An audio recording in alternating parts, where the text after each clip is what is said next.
Well, I'm legitimately starting to think that I have a mental health. Well, what is it? What is this mental health? Okay, I'll explain it to you. I am a perfectly sane individual. Okay, I work. I have a job. I have a wife. I have my wonderful wonderful children. I have 5 or 6 biological children. 5 or 6. I have six. I have six. And she says it's not mine, but it is. All right, so she says she's not mine, but she is. All right, so there's no Maury situation. It really is my daughter. Anyway, 6 kids, a house bought and paid for, a wife that I love very, very much, and I have a job. I'm not a mental illness. Perfectly sane individual, right? Reporting to you as, oh man, it keeps, I'm lit. As you can see here, it's the middle of the night. I'm in my workshop here, and I have to say to my wife, listen, I'm gonna make a video because I'm going crazy. I'm literally literally going crazy because not because of like my actual problem here. It's the problem that is imputed onto me, right? If you know that word means, it's to be bestowed onto somebody, or how should I say?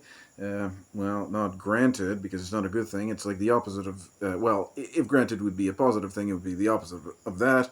Into a negative thing, it's given some given a pile of you know horse manure, right? That's basically what it is. So let's identify the problem. All right, so here's what it is. Okay, we have a situation where it's completely unprecedented, where the government is actually paying for the destruction of the future. All right, so the government is funding abortion and killing children, and it's so horrifying when you actually imagine that. And then after that, you got the Dr. Michelle Day, which is the main perpetrator in all this stuff. She's actually my blood relative, my cousin. We share the same grandfather. She has like a very, very close. My father died, right? She has a very, very, very close relation to my father, right? It's not on my mother's side. My mother's side ain't no angels either. I mean, there are a whole bunch of losers and everything themselves. But my own cousin on my father's side, right? She's like a very, very close relative, is guilty of killing, and listen to me, and think about this here for a minute. No less than 1,000 souls. No less. If I had to put an estimate, it'd be in excess of 1,000 souls. Can I quantify that with 100% evidence? No. I mean, I can't really put a number on it, but I can quantify that. But at least beyond any doubt at all, right? Beyond any doubt at all, that she has killed at least one. Okay, so once you kill a person, thou shalt not kill, you are in transgression of the law. Which law? This, the statute of men and all the stuff that says what we can, Roe versus Wade and all that stuff, that's been repealed or whatever. But the one that I'm talking about is the 1988 case that basically says in Canada it's okay to kill now because women's rights and all this stuff, the women's suffrage and all this stuff. You know, I hate to be the bearer of good news, but women belong in the kitchen. So for example, I give you an example of my wife. She made this very, very beautiful food here, and it fed our family. We got some really, really young children, and they need that, right? They really, really need that. And also, we have children. Period. You know what I mean. So women belong, and it's such an incredible. It's pregnant and barefoot in the kitchen. I hear the Karens right now, but listen. Uh, well, okay, so let's go back to the mental illness here. I am literally being tormented and traumatized by this continuous story and everything like that. So, this whole thing was purely business. Okay, purely business, where Dr. Mitchell does, getting all kinds of, ending pregnancies, like literally terminating the pregnancy, which is like killing a baby. And then after that, she goes to say to this nightmare looking fella, right? There's more to the story. I'd like to know that. I'd like to know what the story is, right? So, and then get this, I go to talk to my own grandfather. I said, well, what's her phone number? I'd like to know the story. And he won't give me the phone number. It's like some sort of celebrity or something. It's getting to be very, very. It's tormenting me. It's really, really tormenting me, and I can't even. So I mean, what am I supposed to do? I mean, am I supposed to just go on some pharmaceutical medicine, antidepressants or something? I'm not really depressed, as you can see. I'm, this kind of thing. Even though how ridiculously egregious it is, and the subject matter is extremely sensitive, and or how should I say, like mind-blowingly evil, and all the stuff. I have to comprehend this evil, and then comprehend that it comes from my own family, and then comprehend that this is the worst part. Okay, this is the worst part. It took me 5 minutes to get to this. That everybody in the area is actually on her side, and she thinks she's a pillar of the women's rights and everything. So everybody's like legit brainwashed into thinking that she's the good person here. No, she is not the good guy. She is really, really not. So I guess the only way that I can make myself less crazy. I mean, crazy isn't even the word. I'm not crazy. I mean, I really understand the way the world really works, and these people either don't because they want to choose to remain evil. Evil, yeah, sure, but they willfully ignorant is what I was going to say, but they are evil, all right? So they choose to do wicked things. I don't think anybody's, you know, well, I was gonna say I don't think anybody's legitimately that evil. But when I think of Dr. Michelle Dow killing that many babies and actually comprehending the fact that she is, when she puts her signature on the prescription pad, that she knows that there's a very real possibility that that female will conceive, the man and the woman will conceive a child, and not just the female. Well, it's in her body, right? The conception happens in her body. Congratulations, you are now a mother. You are now a father. There's a conception there. The ZGA, which is, if you're not sure about embryology, you'll see the ZGA is the genetic code being activated, yeah, and then that genetic code is brand new, and what a beautiful thing, right? So the thing about the ZGA is, I was once, the first time that I ever, was a person, a baby, I was I went through the ZGA thing. So what happens at the ZGA thing, where it's the very very first moments of life, right, where the new DNA will be, and here's the feminists here, pregnant and barefoot in the kitchen. Okay, I can hear you now. Well, the implantation is the starting of a pregnancy. The implantation is the starting of a pregnancy. Where does that make any kind of sense, right? Well, the courts will affirm that the implantation is the starting of a pregnancy. I don't care. I don't care. What is the truth? I don't care what a flawed judicial system will rule in favor of.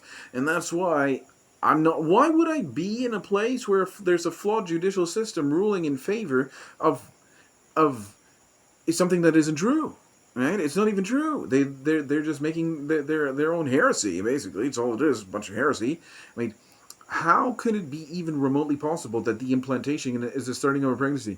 So, I mean, you're just going to ignore the genetic code being activated, the ZGA, which is found in every embryology textbook in like day one, right? The oocyte will meet with the egg, right? The egg, sorry, the sperm. The oocyte will meet with the sperm, and the oocyte will actually there's a whole bunch of sperms there, and the oocyte will actually choose the perfect one. Right? It's so clearly intelligent design, right? It's clearly intelligent design, but I guess she can't read between the lines. She believes this whole heliocentrism.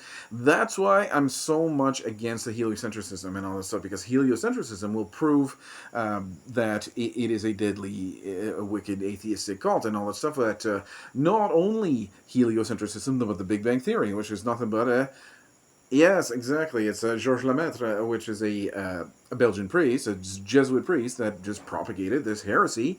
It's a heresy. You can't go that deep into the realm of philosophy. And what is it? It's not even philosophy anymore. It is a religious doctrine. It's what about geocentrism, right? It's very very clear that the Jewish religion, the Jewish conception of the universe, is clearly a geocentric Earth. And it's very very easy to understand that, but the brainwashing goes so that these people actually believe it. So I'm wondering, I'm just probably 90% sure that if I say, hey, Dr. Michelle, if I grill her on discovery, if I were to grill her on understand, I say, what's over there? Right? What would you find if you just keep on going up? Let's say, for example, you build a tower. Let's say, for example, you build a tower, right? Likened onto the Tower of Babel, right? For example, let's say, for example, you build a tower, you go up, and then you keep on going up. What would you see? Well, you'd go see into outer space. There's no firmament there, and this is what she would confess with her mouth. She would confess there's no firmament, and that you can just freely go up there if you have a rocket. The Canadian Space Agency, that singer guy, Chris Hadfield, he's always singing, and it's so very, very emotional and everything like that. There's no logic in reasoning. It's just a whole. I'd like to see a blueprint of the space suit. I'd like to see that. I'd like to see that. I really would like to see a blueprint. And where is this procurement of all these materials that are needed for this spacesuit? And how much are the taxpayers getting on the hook for the spacesuit that Chris Hatfield and them guys are wearing to go into outer space? Of course, it's a bunch of nonsense, right? So, and if you're still in that globe Earth fantasy, the heliocentric world, what I'm going to say to you doesn't make sense. Of course, it doesn't make sense, but it's so clear. It's so clear, right? So let's unpack all of this stuff. And she's a heliocentricist. She's an evolution, Darwin evolutionist, and the Big Bang, right? So then she can go freely and kill the embryo, the baby, right? Right? And now that we know differently, that we know better, that this is a geocentric model here. The truth is that it's a geocentric model, and the truth is that there's no such thing as a Big Bang theory and all this stuff. It's a theory that doesn't even make sense, and the human body is actually intelligently designed, right? I mean, if you still believe in evolution, you're a fool. You're a fool. You are a fool. There's no justification for your nonsense. If you're still believing in that, so for example, your religions are powerful. You got Catholicism and Islam and all that stuff, and these religions are very, very powerful. But it's very, very clear that the New Testament is not open for interpretations. And here's the beautiful part about all this is that there is forgiveness for even that depraved of a killer. Right, so we hear the story of Jeffrey Dahmer, right? Jeff Epstein is in the news recently, so some deranged lunatic killer apparently killed himself in prison and all this stuff. But some really that's nothing in comparison to Dr. Michel Dahmer. Jeffrey Epstein, right? Again, this really demented killer and all this stuff was literally boiling the flesh off his victims. Nothing compared to Dr. Michel Dahmer. Dr. Michel Dahmer kills so many more, and the idea is that Jeffrey Dahmer was redeemed and repented for his sins and got into the New Testament and all this stuff. And see, he was an evolutionist, and evolutionism, the theory, the actual heresy, is so very deadly and dangerous, right? And when you're a Catholic, I remember Dr. Michel Dahmer being a Catholic, going to the Catholic place because I went there, and before I realized that whole thing was a complete farce, the doctrines of Roman Catholicism, you're going to go there and you're going to eat a Eucharist, and you're going to pretend that if you go to the Mass every week and you eat a Eucharist, you're going to be somehow saved if you spend enough time in purgatory. I mean, that's nonsense. There's foolishness. Nowhere based in the New Testament that you're going to have that kind of foolishness. Or the confession box. You're going to go and I'm sorry, Father, I've sinned. Father? Who's this guy? You're going to call Father celibate priest. You're going to call him Father. I mean, it's a whole bunch of nonsense. But we'd crammed that down our throats, and now I think if people are getting wise that it's just nonsense, right? And then they're starting to look for something else. But it's so very, very clear that the answer is found in the New Testament, and everybody just has gotten, I don't know, I mean it's an individual thing. I mean, if you're going to reject the New Testament, you don't really have a sound basis on which to do so. Why? How would you reject the New Testament? And if you do reject the New Testament, there's a serious consequence for sin, that you will not be forgiven. Right, so the whole point about this is Dr. Michel Dahmer could be forgiven for her sins, but and I sincerely hope that she is. I do feel worse about all the babies that she killed. I really do. But there is salvation in the repentance for the remissions of that sin, of that those sins. Right, every baby that you kill is one act of murder. So, like I said, in excess of 1,000 babies, like.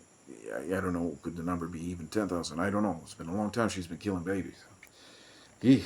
Scary stuff.